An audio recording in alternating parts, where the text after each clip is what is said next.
suis l'unique garant du bien de mon peuple. On n'a plus le choix.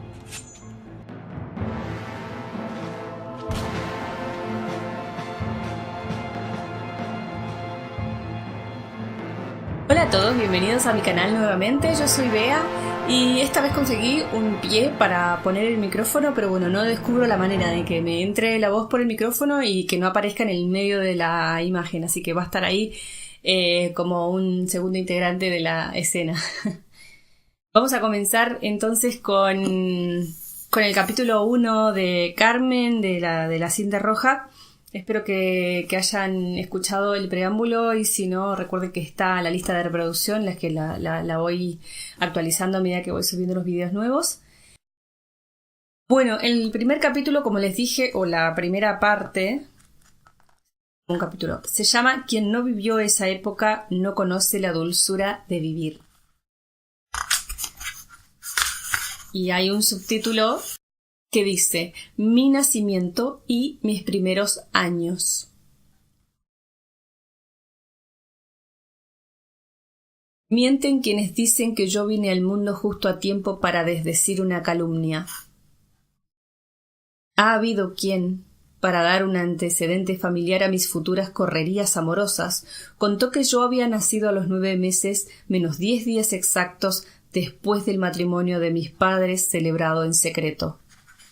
Y casarse en secreto para la mentalidad de aquellos tiempos equivalía a fugarse juntos, a caer por tanto en desgracia, aunque se santificara luego tan dulce pecado con un apresurado paso por la vicaría. En efecto, hubiera quedado bien y adornaría mucho mi historia decir que mi nacimiento fue así. Pero yo me he propuesto contar la verdad en todo momento. De modo que no tendré más remedio que contradecir a los cronistas más sentimentales. Es cierto, sí, que mis padres se casaron en secreto cuando mamá era aún una niña, pero aquello sucedió unos cuantos años antes de que yo viniera al mundo, pues incluso tengo 2 hermanos mayores. Sea como fuere, lo que sí es verdad es que mis padres se conocieron de una forma novelesca. Papá había nacido en Bayona, en una familia de comerciantes. Tuvo serias desavenencias con su padre y éste decidió un día mandarlo a Valencia a casa de don Antonio Galabert, uno de sus corresponsales, para que se abriera camino en la vida. Galabert lo acogió como a un hijo y mi padre, esto dicho de acuerdo con la estricta moral de entonces, se lo agradeció enamorando a su hija, es decir, a mi madre. Cuentan que una noche mi abuela Galabert, que estaba desvelada, oyó unos pasos furtivos que la alarmaron. Avisado mi abuelo, éste se presentó en el descansillo justo a tiempo para sorprender a mi padre con los zapatos en la mano saliendo de la habitación de mamá. La situación era tan evidente que no admitía muchas interpretaciones, pero aún así mi padre explicó con gran aplomo que pese a la juventud de ambos, él tenía apenas 18 años y mi mamá 14. Ya estaban casados. Para probarlo, enseñó allí mismo, con mano un tanto temblorosa, todo hay que decirlo, un documento que certificaba que por lo menos no existía deshonra para el buen señor Galabert. Acto seguido, la familia decidió que para acallar las lenguas de muchos filos que tanto abundan en todas las ciudades, sean grandes o pequeñas, lo mejor era poner tierra de por medio y enviar al jovencísimo matrimonio lejos de Valencia, a Carabanchel de arriba, donde el abuelo paterno de mi madre tenía una fábrica de jabones. Que se lave así, cuentan que dijo el señor Galabert con muy poco original sentido del humor, esta mancha familiar. Y de este modo, al día siguiente mis padres partieron rumbo a su nueva vida. Estos pequeños detalles galantes son los que configuran mi prehistoria. Pero hay otros igualmente curiosos que tienen que ver con el temperamento de mi padre en sus años mozos y que ya hacían presagiar su espíritu inquieto y emprendedor, anticipando además lo mucho que lograría medrar en la vida. Podría yo contar muchas cosas al respecto, pero prefiero que lo haga un cronista de excepción, nada menos que don Gaspar Melchor de Gobellanos, que más tarde se convertiría en amigo y defensor de mi padre en tiempos difíciles. Don Gaspar narra así el motivo por el que papá abandonó Bayona y fue a Valencia. Francisco Cabarrús estudió en el Colegio de los Padres del Oratorio en Bayona, con gran aprovechamiento en las humanidades, y descubrió gran talento para la elocuencia y la poesía. Y a los 17 años aspiraba al uso de la libertad que no podía lograr de la autoridad de su padre. Cierto día deseó que un amigo suyo en cuya tertulia estaba se quedara a cenar, y aunque Francisco lo solicitó con importunidad de su padre, por recados y personalmente, no pudo conseguirlo. Esta injusta dureza exasperó notablemente el ardiente espíritu de Cabarrús, y desde entonces resolvió tomar para sí la libertad que la sinrazón le negaba. Iba a las tertulias liberales, al teatro, entraba y salía cuando le parecía, y esta conducta indómita que su padre no se atrevía a reprimir obligó a mandarle lejos, concretamente a Valencia. Con el correr de los años, Jovellanos llegaría a ser ministro de Gracia y Justicia de su Majestad Carlos IV, y mi padre, el del ardiente espíritu, sería uno de los fundadores del Banco de San Carlos, más tarde llamado Banco de España. Sin embargo, en el año de gracia de 1773, cuando yo nací, la vida de ambos estaba aún en sus albores. Jovellanos era poco más que un joven que soñaba abrirse camino en el mundo de las letras y que acababa de componer una obra dramática llamada, fíjense, qué profético, El delincuente honrado. Mi padre, por su parte, estaba aún muy lejos de ser consejero de Carlos IV o de trenzar amistad con personajes tan importantes como Olavide, el conde de Aranda o el mismísimo Godoy, futuro príncipe de la paz, con los que intimaría, otros dicen conspiraría, corriendo el tiempo. Por aquel entonces Francisco Cabarrús era apenas un muchacho francés simpático e infatigable que dirigía una fábrica de jabón, ni siquiera en la villa y corte, sino en el pequeño pueblo vecino de Carabanchel. Aun así, desde el momento en que mis hermanos y yo vinimos al mundo, y como si estuviera convencido de que el destino de los Cabarrús era medrar y subir muy rápido por la siempre resbaladiza escala social, mi padre se empeñó en procurarnos la más esmerada educación. Mis hermanos y yo contábamos, por ejemplo, con un preceptor musical que nos introdujo en los secretos de la guitarra y del clave. También con una mademoiselle que nos hablaba solo en francés, pero sobre todo teníamos distintos profesores que nos ilustraban en diversas áreas del saber, en la historia, en las matemáticas, en otras lenguas como el latín y el italiano. Sí, fuimos instruidos en todas las disciplinas que según mi padre conformaban un ser armónico. En todas, salvo en religión. Y es que hay que decir que papá era libre pensador, ferviente admirador además de la recién proclamada independencia de los Estados Unidos, también de lector de Voltaire y de Rousseau, y por consiguiente gran devoto de esa diosa pagana de nuestro siglo, la diosa Razón. Todo un masón secreteaba la gente a sus espaldas en mi infancia, pero en aquel entonces yo ignoraba lo que podía significar tal palabra y por qué debía ser pronunciada en voz baja. Sea como fuere, mis primeros años transcurrieron plácidos, sin saber cómo se fraguaba la azarosa, y hay quien dice también oscura, gran fortuna de don Francisco de Cabarrús. Si en 1782, con la anuencia de nuevos e importantes amigos como el conde de Floridablanca, mi padre intervino en la creación del llamado Banco de San Carlos, yo desde luego nada supe. Si dicha idea fue en su momento tan avanzada y revolucionaria que el mismísimo Mirabeau en Francia mandaría escribir largos tratados tachándolo de aventurero y de economista visionario, no pude saberlo, pues a mis 9 o 10 años solo me interesaba jugar a los disfraces y fantasear mirándome en los espejos. Y si la creación del Banco de San Carlos supuso para España un cambio sustancial en su economía al permitir satisfacer, anticipar y reducir a dinero efectivo todas las letras de cambio, vales de tesorería y pagarés que voluntariamente se llevasen a él, según rezan los libros de historia, tampoco nada supe ni me interesó. Lo único que sabía por aquel entonces era que mi familia se había ido mudando de una casa a otra, cada vez más grande, cada vez con jardines más hermosos. Sabía también que los trajes de mi madre, a la que recuerdo bella pero excesivamente melancólica, eran cada año más complicados, y sus pelucas traídas de Francia tan estrafalarias que una de ellas, por ejemplo, tenía entretejido el pelo postizo de tal modo que formaba un gran velero con las velas desplegadas.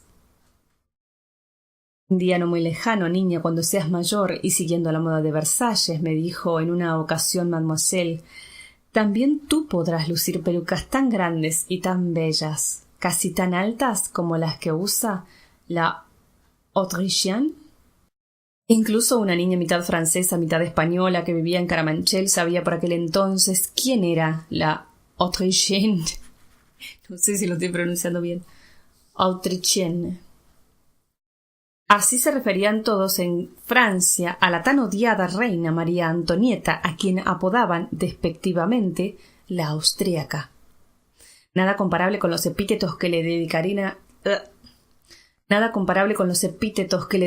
apenas unos años más tarde tras la caída de la Bastilla, es cierto, pero aún así, a principios de la década de 1780, eran ya muchas las habladurías que corrían de boca en boca hasta llegar a aquel remoto lugar cercano a Madrid.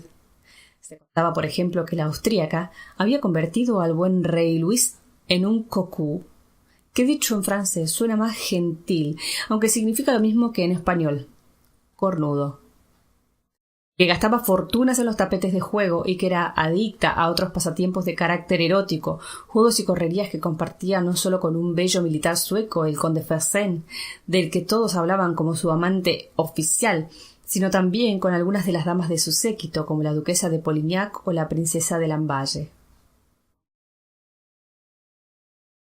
Pero de lo que más se hablaba a mediados de los 80 era de un asunto que muchos años más tarde el propio Napoleón señalaría en sus memorias como el comienzo de la Revolución Francesa.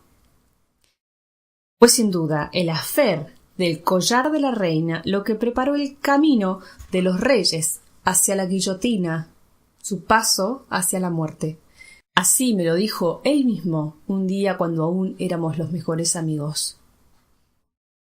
El escandaloso affaire del collar de la reina, aquella sí que fue una curiosa historia, apta incluso para llegar a mis oídos infantiles.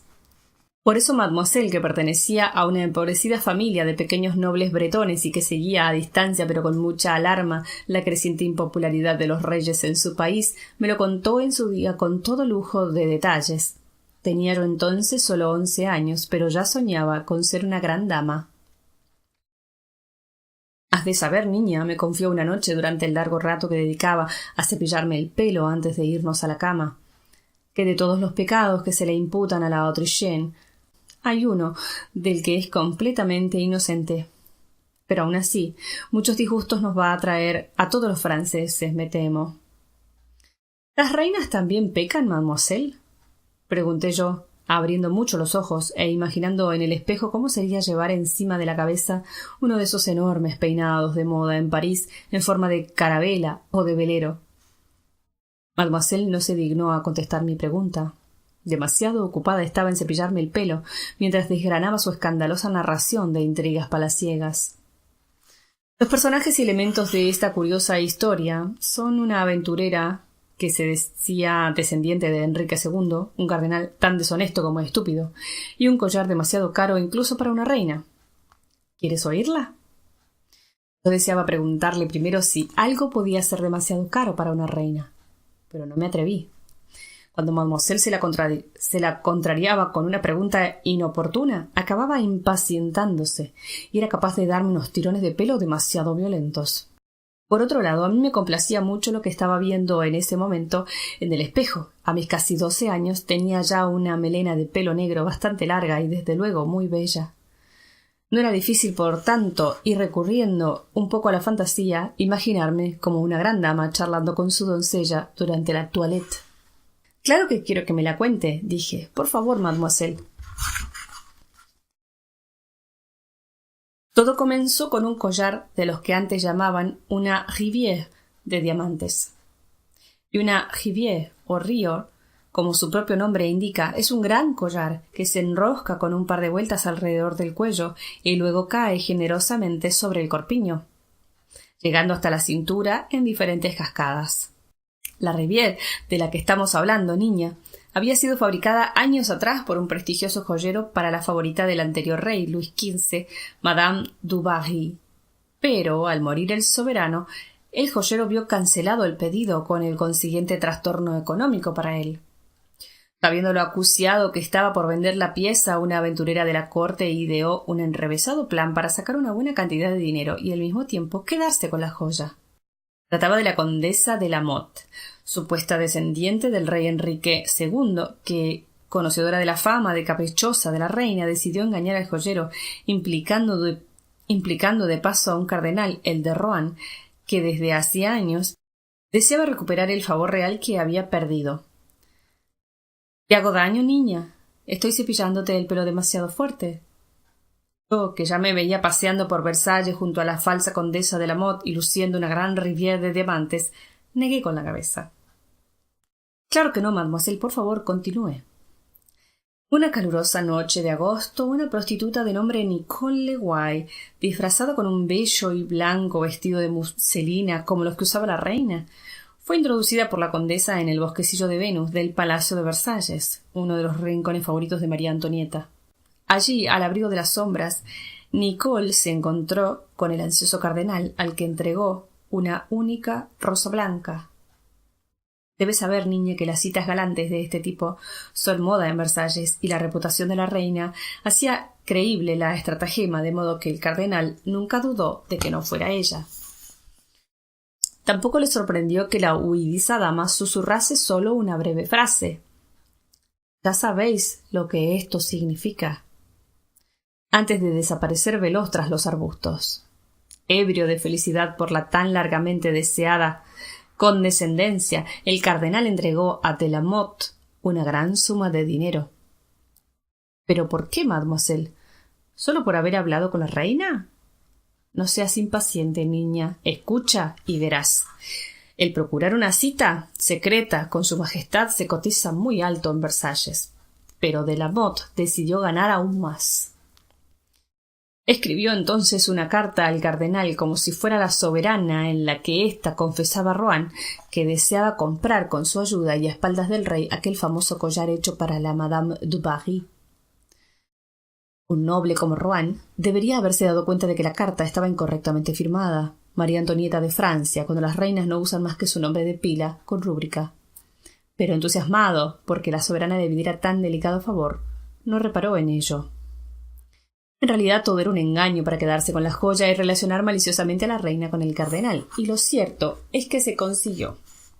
Al descubrirse la estafa, todos creyeron que María Antonieta tenía amores con Rohan, puesto que así lo juraba y perjuraba Madame de la Motte, quien sostenía que ella solo había desempeñado un papel de intermediaria entre los dos.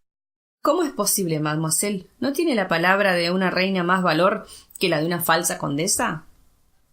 —Ay, niña —suspiró entonces mademoiselle, tironeándome el pelo más de lo necesario—.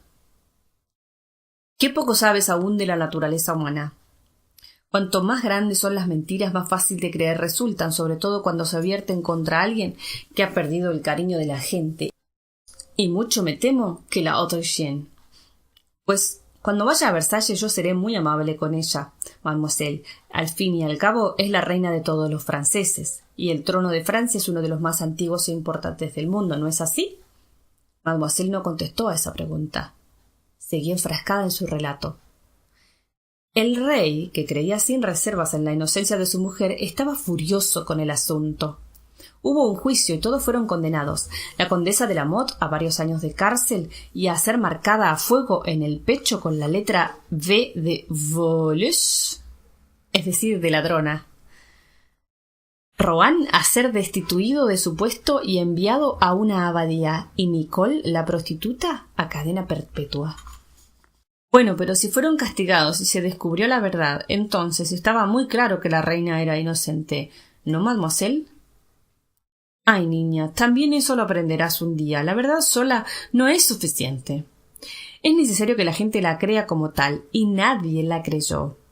Es mejor que algo parezca verdad sin serlo, a que lo sea y no lo parezca. Oh my God. Oh my God.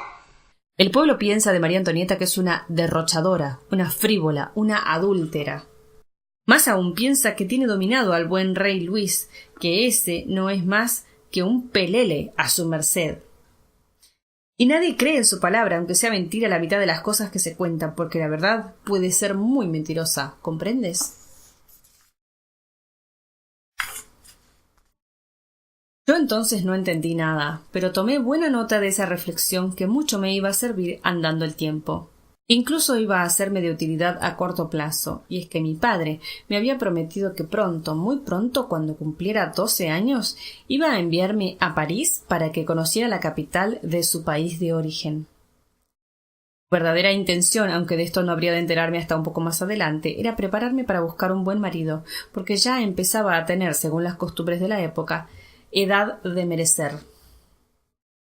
París, me decía yo mientras me probaba a escondidas unas bellas enaguas y crinolinas que había logrado sustraer del armario de mi madre. París, la ciudad más bella del mundo, donde según dicen todo es diversión, donde las calles son una fiesta y las damas mucho más hermosas que en cualquier otra parte. París, donde los sueños se hacen realidad y también se vuelven reales los juegos de una niña que durante toda su infancia había fantaseado representando distintas vidas ante los espejos. Qué gran actriz sería mi pequeña Teresa si tuviera ocasión, solía decir mi padre. Miradla. Yo por mi parte había oído que en Versalles estaba de moda el teatro, sobre todo las comedias, y que las grandes damas representaban papeles como si fueran cómicas. ¿Tendría yo también posibilidad de hacerlo? ¿Podría subirme a un escenario y representar, fingir? Tal vez en París lo consiguiera. Solo era cuestión de aguardar unos meses. Por fin, una mañana cálida de primavera, partimos mi madre y yo rumbo a Francia. Nos acompañaba en esta ocasión el secretario privado de mi padre, un joven taciturno de nombre Leandro Fernández de Moratín. Con gran alborozo pude ver cómo los criados subían el carruaje pieza a pieza el pesado equipaje, las cestas con nuestros voluminosos vestidos, las cajas con pelucas o con sombreros, y también no pocas viandas, un par de chorizos y una longaniza que mi madre se empeñó en llevar porque según ella la comida francesa podía ser muy renombrada, sí, pero donde estuviera un buen embutido español que se quitaran todos los amuse-bouches, gourmandise, petit fours y demás zaranjadas, ya les enseñaría a ella lo que era comer algo realmente delicioso. Mamá lloró bastante en la despedida, aunque mamá lloraba siempre, y así eso ya lo sabíamos bien en casa. Yo, en cambio, tan contenta estaba con el viaje y tan segura de volver a cabo de un mes, que no sentí la necesidad de derramar una sola lágrima al besar a mi padre y a mis hermanos. En cuanto a mademoiselle, ella no formaba parte de nuestro pequeño grupo viajero. Papá consideró oportuno dejarla atrás porque, según decía, había llegado la hora de hacerme mayor, de convertirme en una dama. En una gran dama, pensaba yo, porque ¿acaso no era mi padre fundador de un banco y consejero de su majestad el rey Carlos, tal como le gustaba repetir cada vez con más frecuencia a mi madre? ¿Acaso nuestra familia no era de buena cuna, a pesar de la fábrica de jabones? Al fin y al cabo, nuestro dinero, aunque proviniera de fuente tan poco distinguida, era considerable, y serviría sin duda para trabar nuevas amistades y abrirnos a mamá y a mí las puertas de algunos salones al llegar a París. Y si no lo lograban los caudales de papá ni los coquetos llantos de mi buena madre, sus chorizos y longanizas, me decía yo, lo conseguiría tal vez la imagen que veía ahora reflejada en el cristal del gran carruaje que comenzaba a conducirnos a París. Porque en su fría superficie y a pesar de lo defectuoso del vidrio y del bamboleo del coche, podía ver yo unos ojos negros y vivaces que parecían reír siempre. También una boca de labios bien dibujados y un pelo tan largo, oscuro y abundante que a buen seguro no necesitaría postizos ni añadidos para peinarse a la moda en París e incluso formar con él toda una carabela. Miré por la ventanilla. El coche comenzaba ya a tomar velocidad y durante un buen rato estuve asomada agitando mi pañuelo. Hasta que llegó un momento en que mis hermanos, papá, mademoiselle e incluso nuestra querida casa de Carabanchel desaparecieron tras una nube de polvo. Yo no lo sabía entonces, pero tardaría mucho en volver a España. Comenzaba para mí otra vida muy distinta. Bueno, así termina el primer capítulo de la primera parte sería. En el próximo video les voy a leer Dicen que París era una fiesta, que es la continuación. Espero que lo hayan disfrutado, que les guste y que el sonido estuviera mejor que en el primero. Les mando un saludo grande y que disfruten mucho este fin de semana armando el pinito, que yo ya armé en casa, uno chiquitito así bonito, que le bajas las ramitas y ya está. Muchas gracias por sus comentarios y nos vemos en el próximo video.